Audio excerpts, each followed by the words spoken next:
covering Northern California. You're watching Action News Now, coverage you can count on. There are folks who are incredibly giving and have given so much of themselves to our safety as a nation. Honoring those who served, we look at how our area is serving those struggling to keep a roof over their head. And a local superintendent pays tens of thousands of dollars to get out of her job. Plus,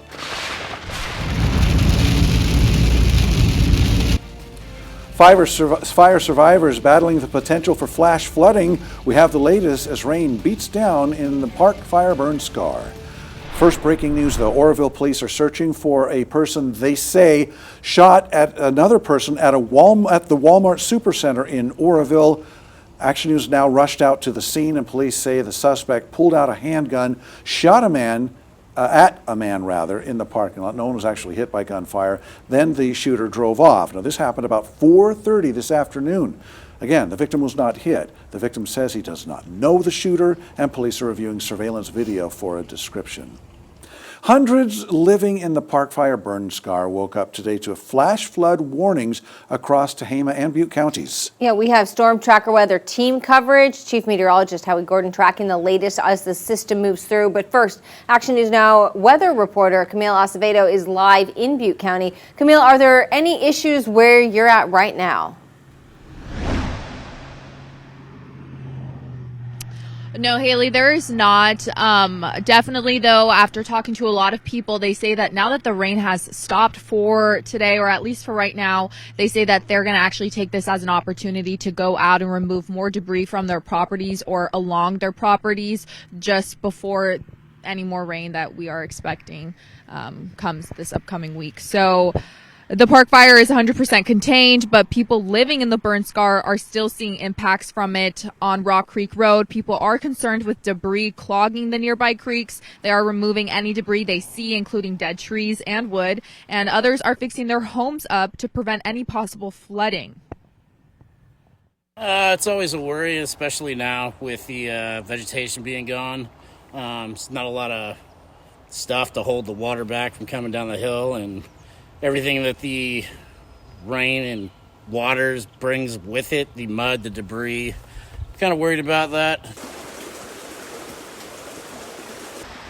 People tell me that in recent years they haven't seen much flooding, but they can't be too sure given that there's a wet winter ahead and similar like the one that we saw last year. And I was out in Cohasset Road, especially on Rock Creek Road, all day today. I spoke with many people. They tell me that they are still concerned, but I did not see any flooding. I even was out on Kiefer Road, and I did not see any flooding over there either. Live in Butte County, I'm Camille Acevedo for Action News Now. Yeah, definitely better to be prepared and surprised by not too much rain. Thanks, Camille. And we check in now with Chief Meteorologist Howie Gordon. Howie, what are you seeing? I mean, are we done with this system? For the most part, it's pulling away, but there are still some showers taking place in the higher elevations. And really, if you see anything in the low-lying areas, probably for the most part on the light to drizzly side. But as you look at the radar right now, you can see the valley just outlined by the shower activity, all the lower-lying areas really on the dry side. And you have to go into those higher elevations where you're still seeing the rain come down, and then in the higher elevations, the blue, where you're seeing the snow. But it's starting to dwindle down, but we still have that winter weather advisory in place until midnight tonight, Tuesday morning, because again, you're still seeing these showers falling in the higher areas. We saw winds between 35 and a low 40 mile per hour range today. Winds have started to calm, and so a lot of that activity, yes, is starting to pull away. Here's our temperatures at the moment. Not really too bad, but here's a look now at what we have. Again, that winter weather advisory, this is in place until midnight tonight. So those higher elevations, we can see 40 mile per hour winds as well as maybe potentially up to a half a foot of some snow. That's nothing, the wind, the snow, that makes it a place you want to avoid, really. Absolutely. Yeah. Until after midnight, that should expire and we'll be good until Wednesday. Thanks, All right. Howie. Thanks, Howie. Well, it's not just Butte County impacted by flooding. As we've reported, people living in the burn scar of the Park Fire in Tehama County were also warned that there could be some serious impacts this morning. Action News Now reporter Blake Mayfield checked in with Paynes Creek to see how neighbors braved the rain. Paynes Creek was just one of several waterways under a flash flood warning issued by the National Weather Service on Monday. The agency issued the warning for the entire Park Fire burn scar. Paynes Creek, a community of just 37 located in the Sierra Foothills portion of eastern Tehama County, was one of the communities impacted. That flash flood warning was also issued for Paynes Creek because this is one of the areas that has a burn scar from this past summer's Park Fire. And as you can see right here, this tree is totally burned and charred, and there's plenty of trees like this out here in the terrain still. Paynes Creek itself was empty and dry at 1:15 p.m. Monday. After spending my day in the area, no flash floods appeared to be affecting people that lived in the community. Mill, Mineral, and Deer Creeks were also under warnings on Monday. Reporting in Paynes Creek, I'm Blake Mayfield, Action News Now. And CAL FIRE's Paynes Creek unit captain says they are still working in the burn scar, but cleanup crews did have the day off in honor of Veterans Day. Well, the superintendent and principal of Red Bluff's Reeds Creek Elementary School has resigned. School board trustee Holly Dolly told Action News Now the board accepted Alana Cumston's resignation last Thursday during a closed session meeting. Cumston agreed to pay out the balance of her contract at more than $78,000. We did reach out to learn why she resigned, but we're still working to get that answer. The number of homeless veterans is on the rise in our area. In fact, it's a nationwide issue, up more than 7% in the past 2 years. Today, I spoke with the executive director of True North Housing Alliance in Chico, who told me that the nonprofit has helped about 100 veterans from just 2023 to 2024, and 32% of them were chronically homeless and have one or more disabling conditions. But 15 of them have been connected to permanent supportive housing. The unhoused vets in our services are really unique. They're such amazing people. They're typically the first to offer supports or resources or give you what they have, even if they have nothing to give. They're the first to help out with chores or daily operations without even being asked. These are folks who are incredibly giving and have given so much of themselves to our safety as a nation. And so we just try to honor that in the ways that we can and help these folks access and leverage the resources available to them so that they can, have safe and stable living environments.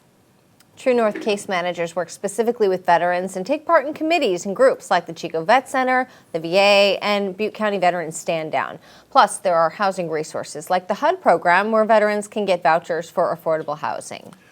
Today, our community honored those who have served this nation, and while some events were canceled because of rain, Action News Now reporter Brianda Lemos shows us how Chico veterans celebrated indoors.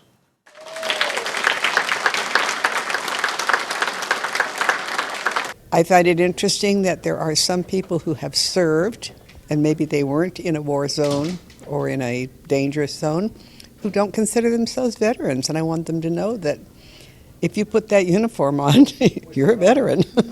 Today marks the 21st Veterans Day celebration for the Chico Veterans Day Committee.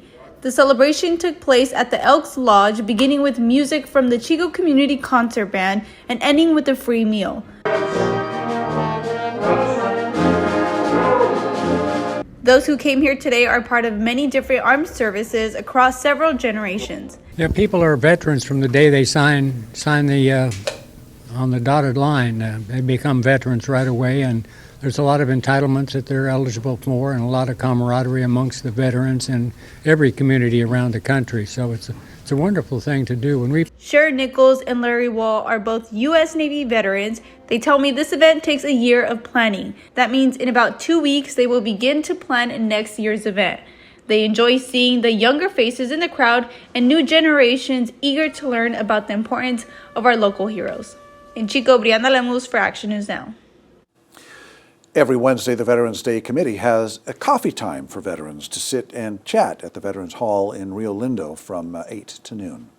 The ballot count continues for Chico City Council's District 1. Michael O'Brien expanded his lead over Mike Johnson by more than 600 votes. The race for District 3 remains the tightest between incumbent Dale Bennett and challenger Monica McDaniel. Today, a margin of just 7 votes. For District 5, Katie Hawley leads over Melissa Lopez Mora by nearly 1,000 votes. And in District 7, challenger Bryce Goldstein is in the lead with 2,800 votes. That's more than 800 votes over incumbent Deepika Tandon.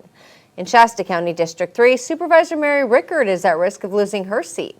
She is trailing Karki Harmon by nearly 900 votes. To see the up-to-the-minute local race results, head to our website. Click on the Your Vote, Your Future banner right on our homepage. Just 2 days after crews contained the shoe fire, they faced a new uphill battle. We have those details in 2 minutes. Plus, no doubt that this center will definitely put Bethel AME on the map. one of the oldest churches in Chico is asking you to have a little faith when you can expect to see its new resiliency center up and running.